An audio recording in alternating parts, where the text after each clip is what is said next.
नमस्ते। आइए इस श्लोक और इसके तात्पर्य को सरल भाषा में समझते हैं। श्लोक का अर्थ।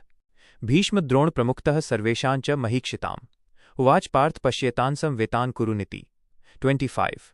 ये श्लोक भगवद् गीता के पहले अध्याय का है।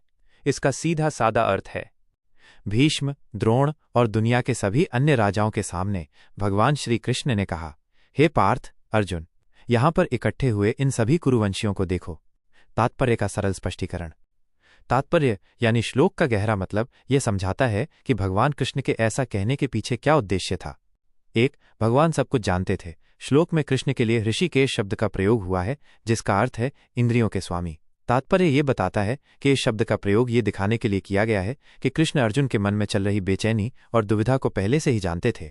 वे जानते थे कि अपने ही संबंधियों को युद्ध भूमि में देखकर अर्जुन का मन विचलित हो रहा है। 2. पार्थ शब्द का महत्व। कृष्ण अर्जुन को पार्थ कहकर बुलाते हैं, जिसका अर्थ है पृथा, कुंती का पुत्र।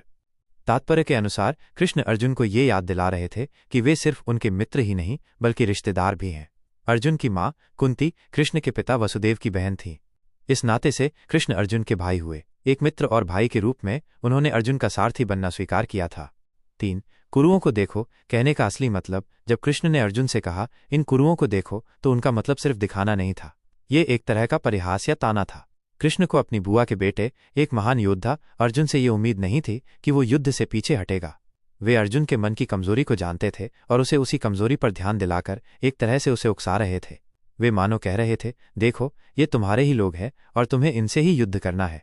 क्या तुम सच में युद्ध नहीं करना चाहते? संक्षेप में, यह श्लोक उस क्षण का वर्णन करता है जब कृष्ण अर्जुन के मन की स्थिति को समझते हुए उसे युद्ध की वास्तविकता का सामना करने के लिए कहते हैं।